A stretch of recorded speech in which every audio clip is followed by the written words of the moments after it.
Before we begin, I need to make something very clear. What you're about to hear is general information only. This is not personal financial advice. Everyone's situation is different. Your health is different. Your family is different. Your super balance is different. So please treat this as education, as a starting point for your own research, and always speak with a licensed financial advisor before making any major decisions about your retirement. Right, let's begin. You're lying awake at 3 in the morning, again.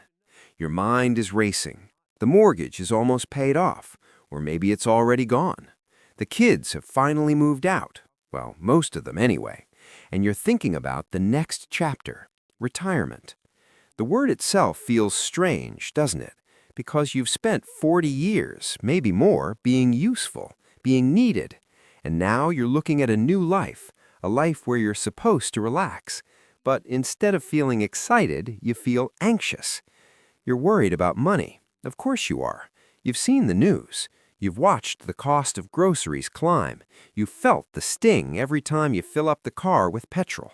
And you're asking yourself the same question that thousands of other Australians over 50 are asking right now. Will I have enough? And then there's the other question, the one that keeps you up even longer. Where am I going to live? Maybe you're in Sydney or Melbourne. Maybe you're in one of our big capital cities where you've built your whole life. Your friends are here. Your doctors are here. Your favorite cafe is here. But the cost of living is crushing you. The rates keep going up. The insurance keeps going up. And your super, well, that's just not growing the way you thought it would. So you start to wonder, should I move? Should I leave the city and go somewhere quieter, somewhere cheaper? Somewhere where my dollar stretches further and my stress levels drop. But then the fear creeps in. What if I make the wrong choice?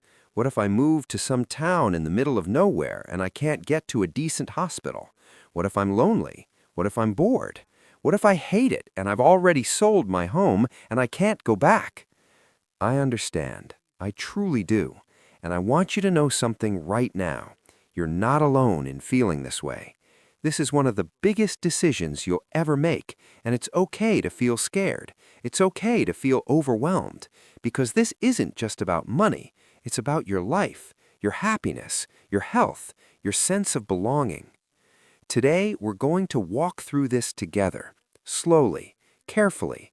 We're going to talk about the best regional towns for retirement in Australia.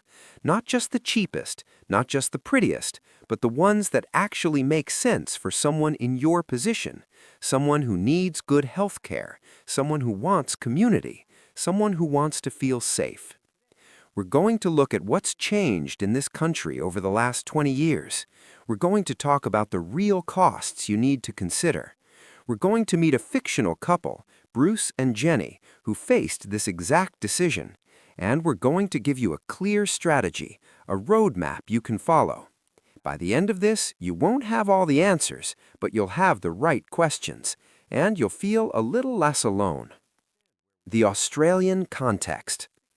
Let's go back in time for a moment. Let's go back 20 years, maybe even 30. Do you remember what retirement looked like then?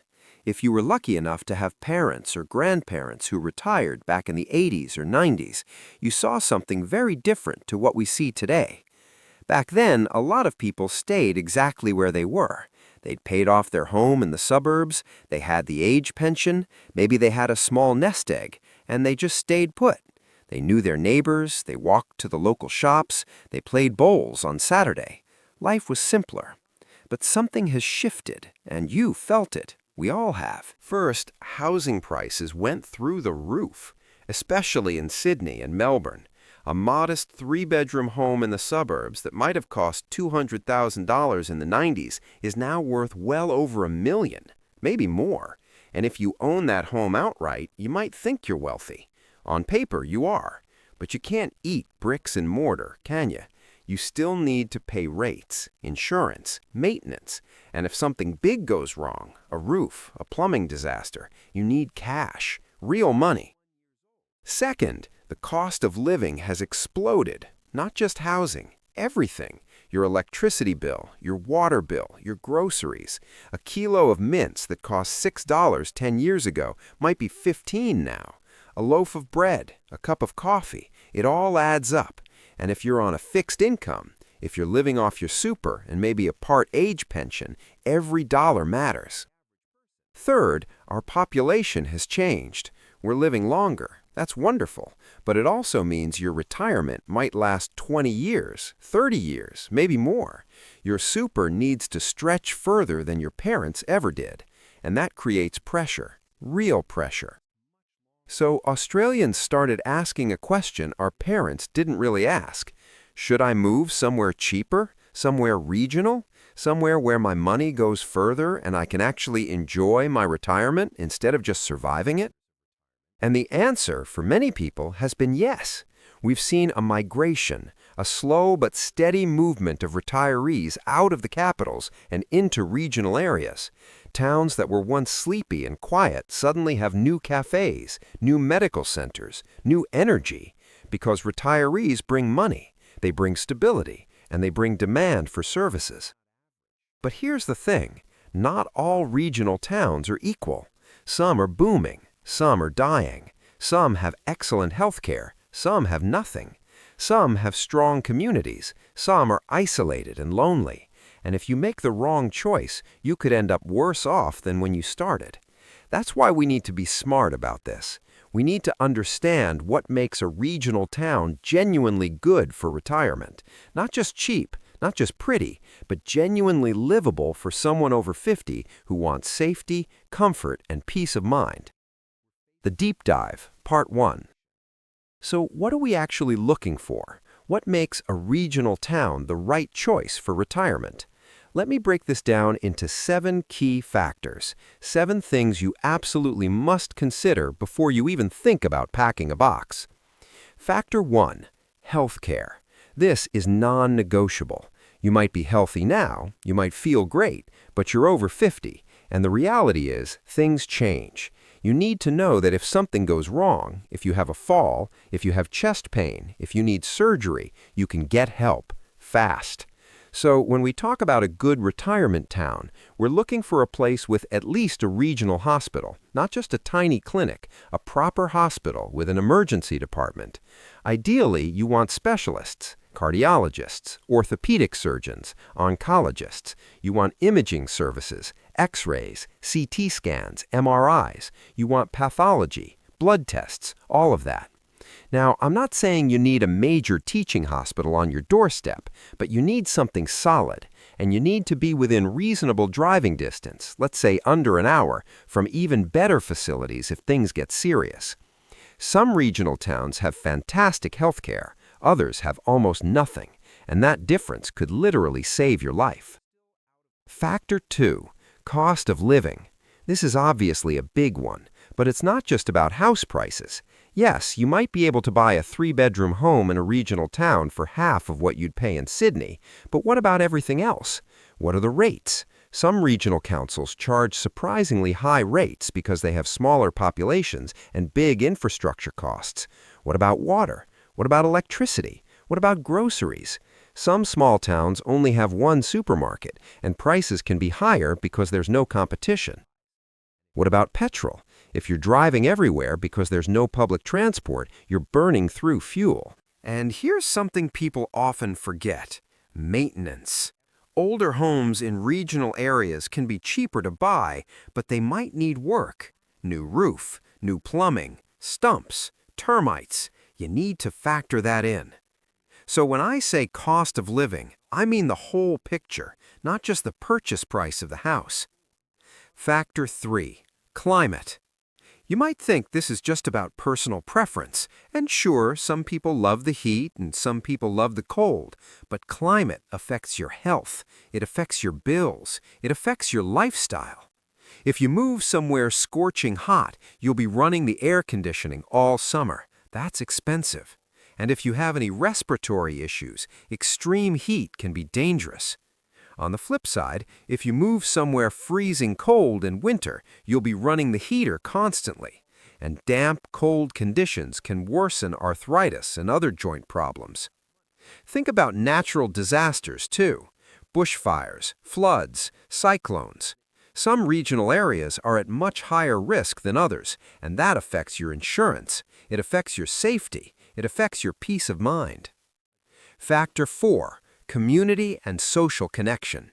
This is huge, and it's something people underestimate until it's too late. You might move to a beautiful town with cheap housing and great weather, but if you don't know anyone, if there's nothing to do, if the locals aren't welcoming to newcomers, you'll be miserable. Loneliness is a real health risk for retirees. It leads to depression. It leads to cognitive decline. It shortens your life. So you need to look for towns with active communities, clubs, groups, events, libraries, men's sheds, U3A, that's the University of the Third Age, volunteer opportunities, churches or other community organizations, if that's your thing. You need places where you can meet people, where you can feel like you belong. Factor 5. Proximity to family. Where do your kids live? Where do your grandkids live? Because if you move 8 hours away, you're not going to see them very often, and that's hard, really hard. Now, some people say, my kids are busy, they don't visit me much anyway, so what's the difference? And I understand that. But there's a difference between being 2 hours away and being 10 hours away. When there's a family emergency, when someone needs help, distance matters. You need to be honest with yourself about how important proximity to family is for you. There's no right or wrong answer, but it's a factor you can't ignore. Factor 6. Infrastructure and services. Does the town have reliable internet? You might think, I'm retiring, I don't need internet. But you do. You need it for banking, for MyGov, for staying in touch with family, for telehealth appointments, for entertainment.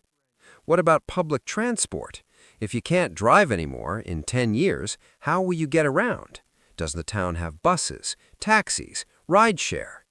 What about shops? Not just supermarkets. Chemists, hardware stores, clothing, homewares. Can you get what you need locally, or do you have to drive an hour every time you need something? What about tradespeople, plumbers, electricians, handymen? Are they available and affordable, or are you looking at 6-week wait times and inflated prices because there's no competition? Factor 7. Lifestyle and amenities. What do you actually like to do? If you love the beach, moving to a landlocked town in the middle of nowhere is not going to make you happy. If you love bushwalking, you want national parks nearby. If you love dining out, you want a town with decent cafes and restaurants. Think about your hobbies, your interests, your daily routine.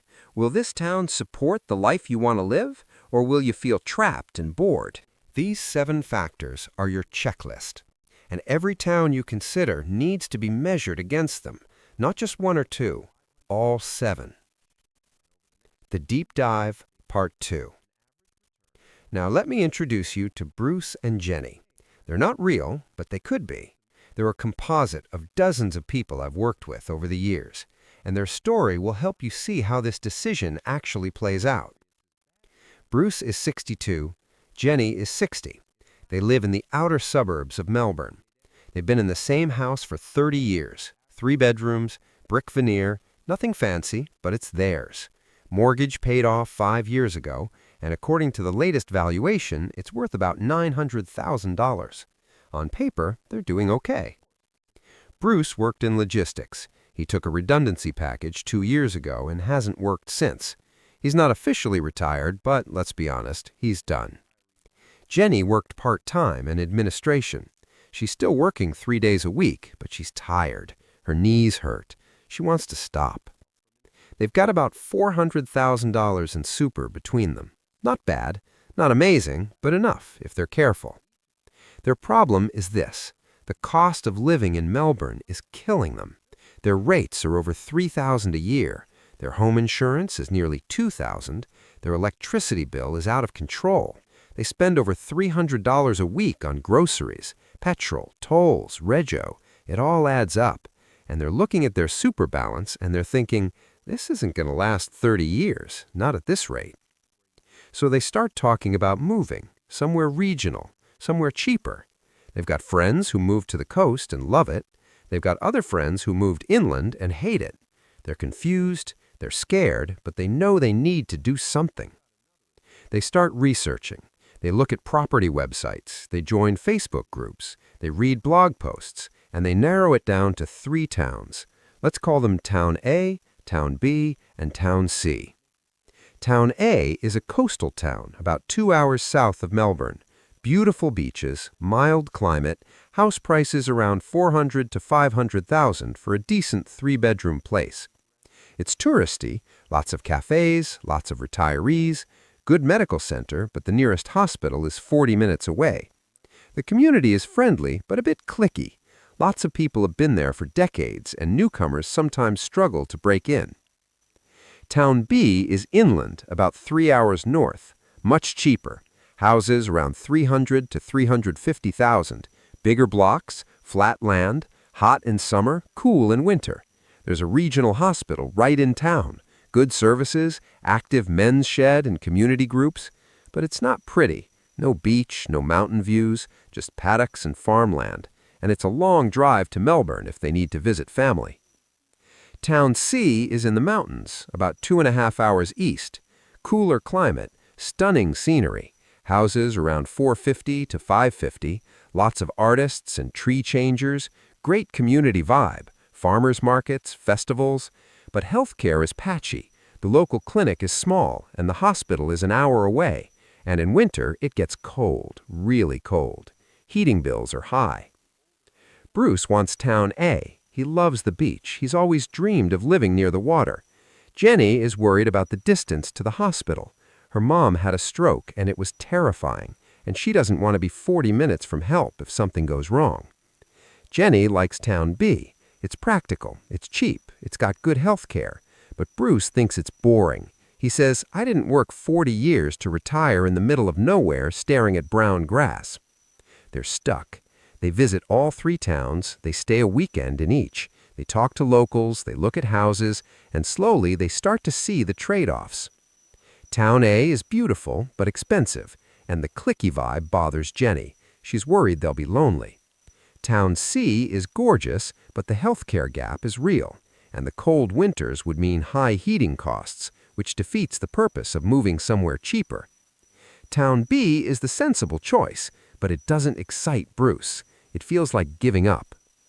In the end, they make a compromise. They choose a 4th town, one they hadn't considered at first.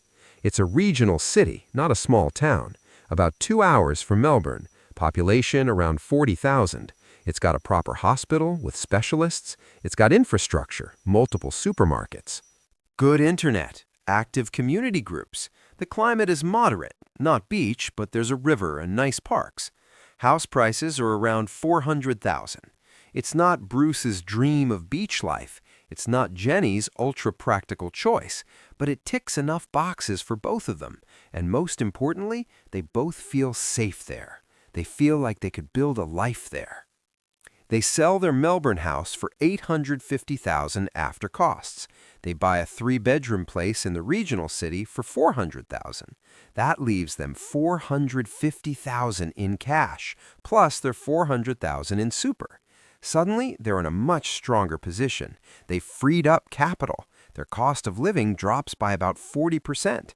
Their rates are half, their insurance is cheaper, their groceries are cheaper because there's competition. They're not rich, but they're comfortable. And for the first time in years, they stop lying awake at 3 in the morning worrying about money. Bruce joins the local men's shed. He makes friends. He learns woodworking. Jenny volunteers at the library. She joins a walking group. They host their kids and grandkids for visits, and yes, it's a 2-hour drive, but it's doable. They don't regret it. Now, Bruce and Jenny are fictional, but their story is based on real patterns I've seen again and again. The point is this: there's no perfect town. Every place has trade-offs. The key is knowing what matters most to you. What are your non-negotiables? What can you compromise on? And being honest about that. The solutions and strategy. So how do you actually make this decision? How do you go from feeling overwhelmed to feeling confident? Let me give you a step-by-step strategy. Step 1. Do a financial audit. Before you even look at towns, you need to know exactly where you stand financially. Write down everything: your super balance, any other savings, the value of your home, any debts, your current cost of living. Break it down by category: housing, food, transport, healthcare, insurance, entertainment, everything. Then project forward. If you stay where you are, how long will your money last? Be realistic. Factor in inflation. Factor in unexpected costs. Don't just guess. Use a retirement calculator. There are free ones online through MoneySmart. That's the government's financial advice website. This gives you your baseline. Now you know what you're working with. Step 2. Define your non-negotiables. What are the things you absolutely must have? For Jenny, it was proximity to a hospital. For Bruce, it was some kind of natural beauty, even if it wasn't the beach. For you, it might be something else: proximity to family, a specific climate, a particular hobby or interest. Write down your top 3 non-negotiables. These are deal breakers. If a town doesn't meet these, it's off the list. Step 3. Research towns systematically. Don't just browse property websites and fall in love with a pretty photo. Be methodical. Make a spreadsheet. I'm serious. List potential towns down the left side. List your 7 key factors across the top: healthcare, cost of living, climate, community, proximity to family, infrastructure, lifestyle. Then rate each town out of 10 for each factor. Where do you find this information? Start with council websites. They'll have information on rates, services, and demographics. Look at Health Direct. That's the government health website to find hospitals and medical centers. Check the Bureau of Meteorology for climate data. Join local Facebook groups and ask questions. People are usually happy to share their experiences. You can also contact real estate agents in the area, not to buy yet, just to ask questions. What's the rental market like? What are people paying for rates and insurance? Are there any local issues you should know about? Step 4. Visit in person. This is critical. You cannot make this decision based on internet research alone. You need to visit. And not just once. Visit multiple times. Visit in different seasons if you can.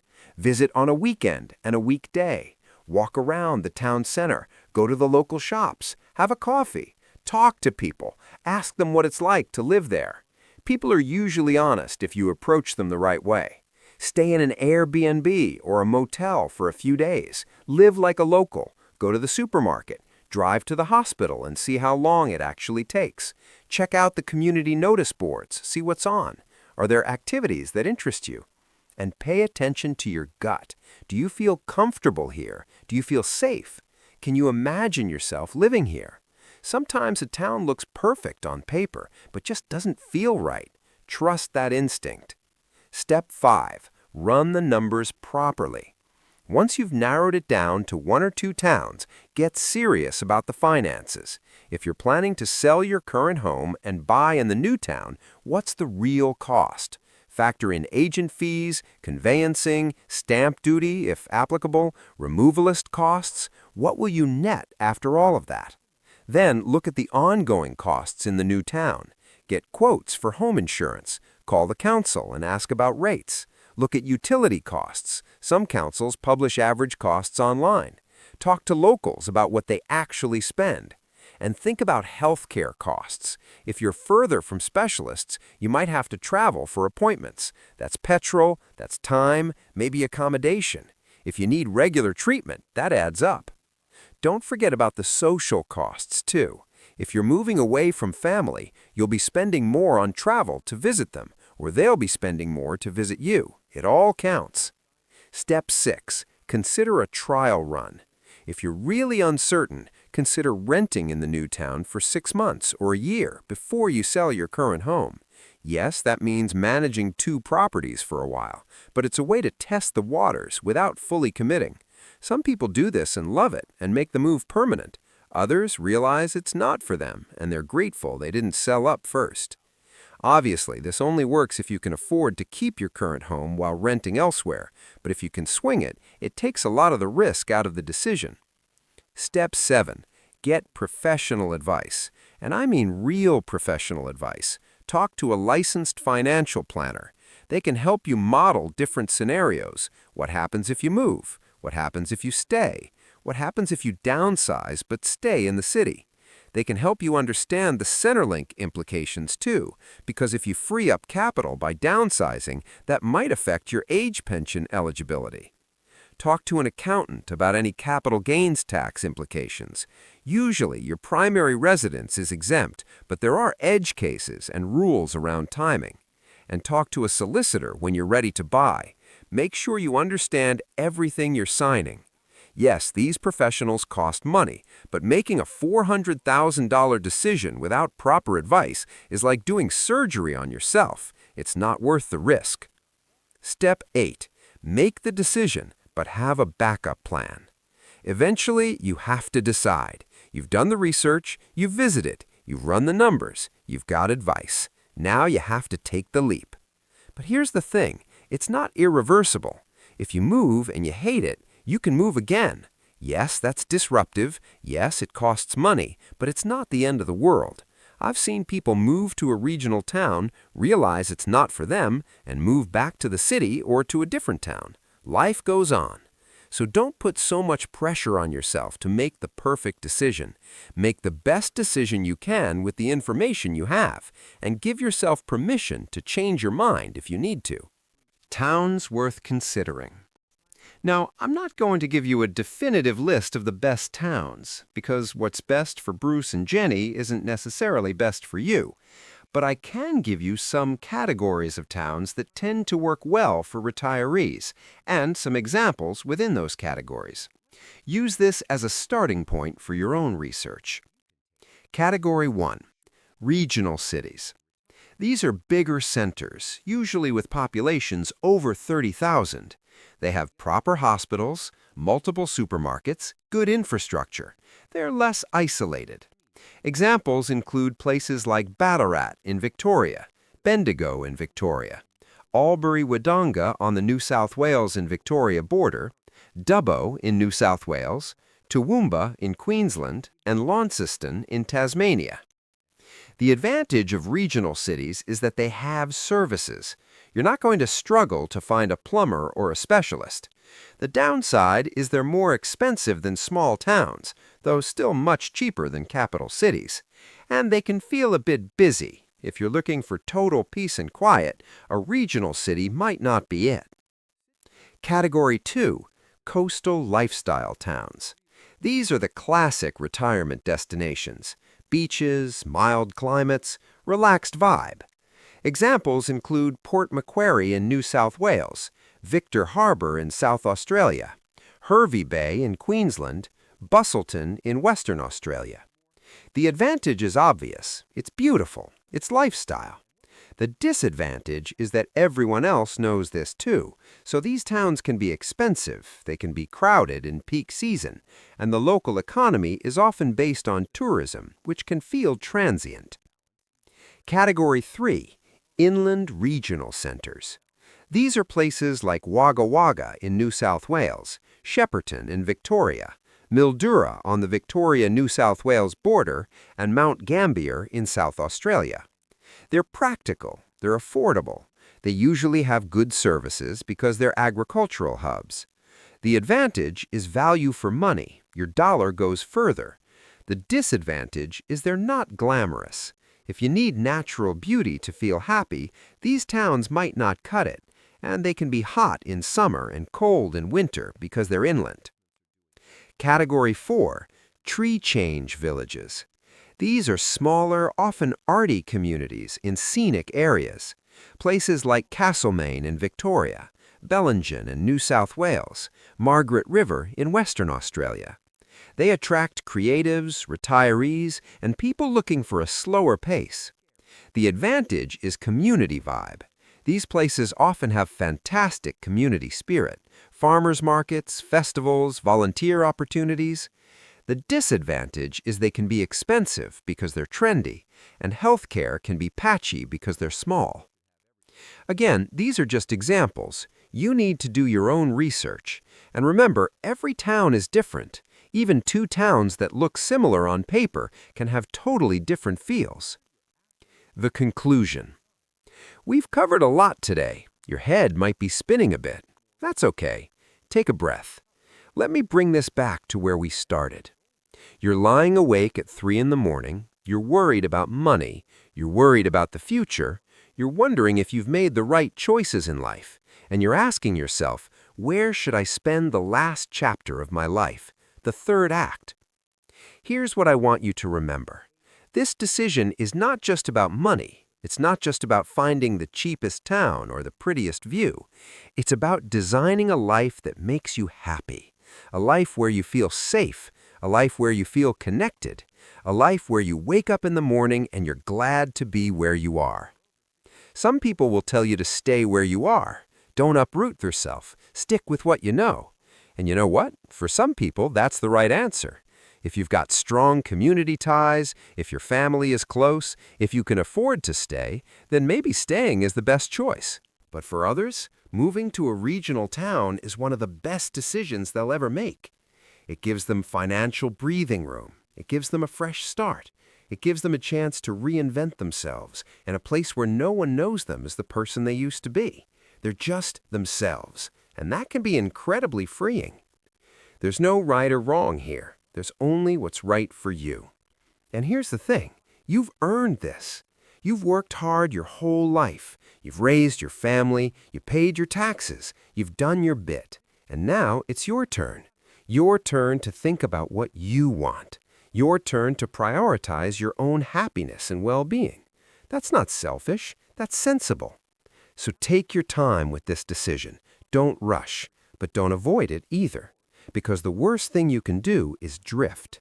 The worst thing you can do is stay stuck in a situation that's slowly draining you, financially and emotionally, because you're too scared to make a change.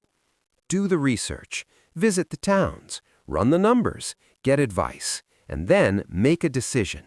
It doesn't have to be perfect, it just has to be good enough. And if it doesn't work out, you can adapt. You're tougher than you think. I want to leave you with a thought. Retirement is not an ending, it's a beginning. It's the third act of your life. And if you've ever been to the theater, you know the third act is where everything comes together. It's where the characters find resolution. It's where the story makes sense. Your third act can be beautiful. It can be peaceful. It can be joyful. But you have to write it. No one else is going to do it for you. So think about what you want your third act to look like. Think about where you want to be, who you want to be with, what you want to spend your days doing, and then start taking steps, small steps, toward that vision. You don't need $1 million. You don't need a mansion on the harbor. You just need enough. Enough money to feel secure, enough community to feel connected, enough purpose to feel alive. And you know what? You probably already have enough. You just need to arrange it differently. And that's what moving to the right regional town can do. It can help you rearrange your life in a way that works better, in a way that gives you more freedom, more peace, and more joy. So take a deep breath. You've got this. You're going to be okay. Better than okay. You're going to thrive. And remember, this is general information only, not personal financial advice. Your situation is unique, so please speak to a licensed professional before making any major decisions. But in the meantime, start dreaming, start researching, start imagining what your third act could look like, because it's gonna be good. I promise you, it's going to be really good. Thank you for listening. Take care of yourself, and here's to your next chapter.